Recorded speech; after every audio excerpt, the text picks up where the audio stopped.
इसको मालूम होता है कि उसका बेटा किसी और को पसंद करता है, लेकिन ये किसी और गरीब लड़की के साथ उसकी शादी करवाकर उसको हनीमून पर भेज देता है। और बेटा क्या करता है, बेटा हनीमून अपनी बीवी के साथ मनाने के बजाय अपनी महबूबा के साथ भाग जाता है। अस्सलाम वालेकुम ख़वातीन हज़रात, मैं हूँ आपका मेजबान सुमैर। तो आज के प्रोग्राम में हम आपको खुशामदीद कहते हैं। दोस्तों, आज की वीडियो में हम बात करने जा रहे हैं ड्रामा सीरियल नूरजहां के बारे में।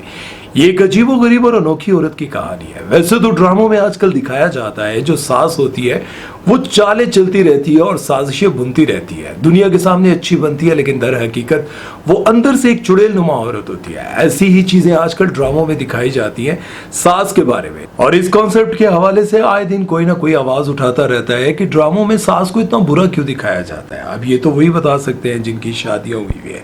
आप लोग क्या कहते हैं, क्या जिस तरह से ड्रामों में सास को दिखाया जाता है दर हकीकत सास ऐसी होती है? क्योंकि ड्रामा बनाने वाले और लिखने वाले यही कहते हैं कि हम तो वो दिखाते हैं जो हम अपने मुआशरे में देखते हैं। अब इसका जवाब तो आप कमेंट सेक्शन में दे सकते हैं। लेकिन ड्रामा सीरियल नूरजहां एक नए स्टाइल का ड्रामा है। ये कहती है कि जवानी में अगर मेरे साथ अच्छा नहीं हुआ तो अब मैं किसी के साथ अच्छा होने नहीं दूंगी। दरअसल नूरजहां का ताल्लुक एक बहुत ही गरीब खानदान से था और जवानी में इनको एक रईसजादे से मोहब्बत हो जाती है। अब जाहिर है इनके ससुराल वाले ने इनको कबूल ना किया और इनके शोहर ने इनकी खातिर अपना पूरा खानदान छोड़ दिया। और फिर यूं होता है कि अपने 3 बेटों को अकेले पालती हैं और बिजनेस स्टार्ट करती हैं और फिर इतनी अमीर हो जाती हैं कि इतनी कामयाब बिजनेस वूमेन बन जाती हैं कि इनका हर जगह रोब और दबदबा होता है। और फिर चेहरे से मासूम और खूबसूरत दिखने वाली ये खातून इस बात को ठान लेती है कि अब मैं अपने ससुराल वालों से बदला लूंगी और उनका जीना आराम कर दूंगी। पैसा दौलत आने के बावजूद भी वो एक असूल बनाती है जो देखने वालों को बड़ा अजीब लगा और बहुत बुरा लगा। वो कहती है कि पैसा दौलत होने के बावजूद भी मैं अपने घर में कोई मुलाजमा नहीं रखूंगी, क्योंकि मैंने अपना बचपन और जवानी बहुत ही गुर्बत में गुजारी है और ये सारी की सारी ख्वारियां मेरी बहुएं भी बर्दाश्त करेंगी। महल जितना बड़ा घर वो खुद ही साफ करेंगी और अमीर दौलतमंद होने के बावजूद भी वो चुन चुन कर गरीब लड़कियों को अपने बेटों के लिए तलाश करती है और बहुएं बनाकर लाती है, ताकि वो गुलामों की तरह मेरी बात मानती रहे और शोहरों को अपने कंट्रोल में न कर सके, बल्कि मेरी बात और मेरे हुक्म को मानती रहे। अब यहाँ तक कहानी तो काबिले बर्दाश्त थी, नॉर्मल लग रही थी, लेकिन आगे चलकर वो जो कुछ करती है उसे देखने के बाद ऐसा लगता है कि भाई इसको निकाल कर टीवी से बंदा इसकी कुट लगाए। क्योंकि ये अपने देवर की बेटी को बहला फिसला कर अपने बेटे के साथ शादी करने पर राज़ामंद कर देती है और उसके बाद जो कुछ उसके साथ करती है वो जानकर आप हैरान हो जाएंगे। ये खुद एक औरत होने के बावजूद एक ऐसा काम करती है, एक ऐसा सीन दिखाया जाता है जिसे देखने के बाद मैंने ये सोचा था कि इस पर वीडियो जरूर बनाऊंगा। ये चाहती है कि इसके यहाँ पोती ना हो बल्कि पोता हो। और जब इसको ये पता चलता है कि इसकी बहू जो है वो प्रेग्नेंट है तो उसकी बहुत खातर तवाज़ो करती है और उसको आगाह करती रहती है कि तुम्हारे यहाँ पोता होना चाहिए। लेकिन उससे पहले जब उसको ये पता चलता है कि मेरी बहू प्रेग्नेंट है तो अपने सारे असूल तोड़ते हुए उसके लिए एक मुलाजमा भी रख लेती है। उसके सारे काम वो मुलाजमा करती है और जब अल्ट्रासाउंड करवाती है तो पता ये चलता है कि इसके यहाँ पोता नहीं बल्कि पोती होने वाली है, बेटी होने वाली है। तो फिर उस बहू से इतने काम करवाती है कि उसका वो बच्चा जाया हो जाता है और अपने बेटे को कहती है कि अच्छा हुआ कि मिसकैरेज हो गया, वरना जवान होकर न जाने तुम्हारे लिए कितनी रुसवाई का बायस बनती। अच्छा हुआ कि ये दुनिया में ही नहीं आई। ऐसे जुमले जिन्हें सुनने के बाद मजबूत से मजबूत दिल जो है वो कांप जाता है और सोचता है कि किस तरह की औरत है। और आप सभी जानते हैं कि हमारे मुआशरे में ऐसी बहुत सारी लड़कियां हैं जिनके यहाँ लड़ाई झगड़े सिर्फ इसी बात पर होते हैं कि उनके यहाँ बेटियां पैदा हो रही हैं। लेकिन जाहिल लोग ये बात नहीं जानते कि औलाद मर्द के नसीब की होती है। अगर औरत के कंट्रोल में ये बात होती कि उसके यहाँ बेटा हो या बेटी हो तो वो अपना घर क्यों बर्बाद करती। न जाने ऐसे क्यों जाहिल लोग हमारे मुआशरे में आज भी मौजूद हैं जो सिर्फ बेटा ही मांगते हैं। और कितनी तकलीफ दे बात है कि बेटी के सामने आप बेटों की दुआ कर रहे होते हैं। एक बेटी आपके सामने घूम रही होती है जो आपको बाबा बाबा बाबा कर रही होती है और उसी के सामने आप ये दुआ कर रहे होते हैं कि काश मेरे यहाँ बेटा पैदा हो जाए। और इस तरह की खुदगर्ज औरतों का कुछ ऐसा भी अंजाम दिखाया जाता है। इसको मालूम होता है कि उसका बेटा किसी और को पसंद करता है, लेकिन ये किसी और गरीब लड़की के साथ उसकी शादी करवाकर उसको हनीमून पर भेज देता है। और बेटा क्या करता है, बेटा हनीमून अपनी बीवी के साथ मनाने के बजाय अपनी महबूबा के साथ भाग जाता है। खैर अपने देवर से और अपने ससुराल वालों से बदला लेने के लिए और उनको खून के आंसू रुलाने के लिए देवर की बेटी के सामने इतना अच्छा बनती है और उसको ऐसा यकीन दिलाती है कि इससे अच्छी सास तो मुझे कहीं नहीं मिलेगी, और अपने बेटे के साथ उसकी ऐसी दोस्ती करवा देती है कि दोनों को मोहब्बत हो जाती है और उसको यकीन दिलाती है कि तुम्हारा बाप इस काम के लिए कभी राजी नहीं होगा, तुम मेरी सरपरस्ती में खुफिया निकाह कर लो और अपने बाप को ना बताना। और फिर वो लड़की जो अपने बाप से हमेशा मोहब्बत करती रहती है और दोनों की बहुत अच्छी अंडरस्टैंडिंग होती है, बेटी को वो पढ़ने के लिए बाहर भेजता है और बाहर से जब वो पढ़ लिख कर आती है वो ये नहीं जानती होती कि मेरे दिल में मेरे बाप के लिए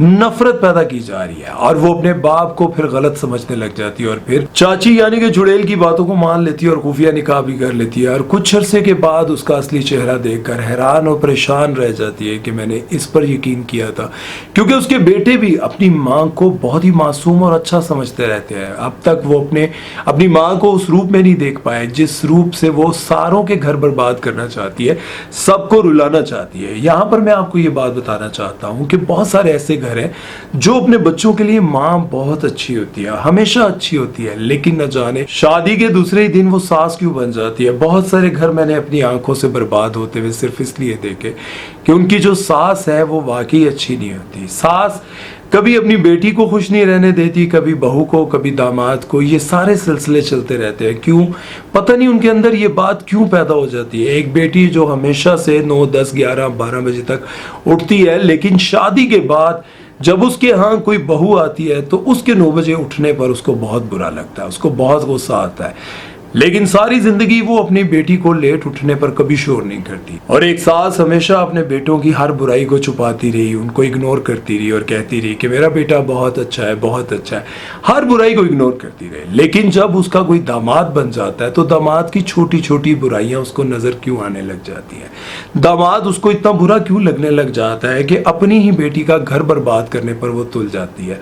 ऐसा बहुत सारी जगहों पर होता है। और ऐसी सास क्यों होती है जो खुद औरत होते हुए पोता मानती रहती है और अपनी बहू को हर बार यही कहती रहती है कि फलां के यहाँ 4 बेटे हैं, फलां के यहाँ 3 बेटे हैं, उसके 3 बेटे हुए हैं, और उसको इतना ज़्यादा हाईलाइट करके बताती है कि जिसके यहाँ बेटी हुई होती है वो समझती है न जाने मैंने कौन सा गुनाह करती है, और इसी गुनाह में उसकी ज़िंदगी गुजरती रहती है और वो समझती है कि क्या गुनाह मैंने किया था कि मेरे यहाँ बेटियाँ होने लग गई।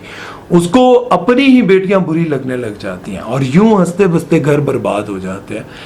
ये शायद आप नहीं जानते कि बेटी देना या बेटा देना ये औरत के बस में नहीं, ना ही मर्द के बस में, ये तो अल्लाह के इख्तियार में, और अल्लाह के इख्तियार में जो चीज़ है उससे आप मांग सकते हैं, ज़बरदस्ती नहीं कर सकते। वैसे तो हमारे यहाँ और भी बहुत सारे टॉपिक्स हैं जिन पर ड्रामे बनाए जा सकते हैं, बहुत सारे ऐसे सोशल इश्यूज हैं जिन पर ड्रामे बनाए जाते हैं, लेकिन चूंकि ड्रामे ज़्यादा औरतें देखती हैं तो फिर ऐसी ही कहानियाँ लेकर आई जाती हैं जिनको सास बहू देखकर अपने लिए सोचती रहें कि ये हाँ वाकई मेरी सास भी बिल्कुल ऐसी है, मेरे साथ ऐसा ही करती है, और सास सोचती रहे कि हाँ मेरी बहू बिल्कुल ऐसी है। ऐसा नहीं है कि हर जगह सास ही बुरी होती है, बहुत सारी जगहों पर बेटियां भी ऐसी जलाद किस्म की बन जाती हैं, बहुएं भी ऐसी खौफनाक बन जाती हैं कि वो अपने शोहर के सामने अपनी सास की बहुत खिदमत कर रही होती हैं, लेकिन बेटे के जाने के बाद यानी कि शोहर के जाने के बाद अपनी सास के साथ वो रवैया रखती हैं और उसके आते ही रोने धोना शुरू कर देती हैं कि आज तुम्हारी माँ ने मेरे साथ ये किया है। ये जुल्म सितम दोनों तरफ से होते होते एक दिन ऐसा आता है कि सबका जो है वो चेंज हो जाता है। बहू जो है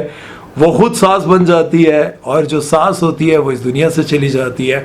लेकिन एक बात ज़रूर याद रखें, कहानी अभी ख़त्म नहीं होगी, कहानी हमारे मरने के बाद असल में शुरू होगी। जो कुछ आपने छुपाया, जो कुछ आपने किसी का छीना, ज़मीन पर कब्जा किया, किसी के साथ बुरा किया और दुनिया के सामने अच्छा रूप रखा और कहा कि हम ऐसे नहीं हैं, हम वैसे नहीं हैं, हम तो बहुत अच्छे हैं, लेकिन एक दिन सब कुछ सामने आ जाएगा और फिर आपके पास कोई जवाब नहीं होगा, क्योंकि उस दिन सजा जजा का मैदान लगेगा और कोई बच नहीं पाएगा। अपना बहुत सारा ख्याल रखिएगा, दुआ में याद रखिएगा। सुमैर चौधरी को दीजिए इजाज़त। अल्लाह हाफ़िज़।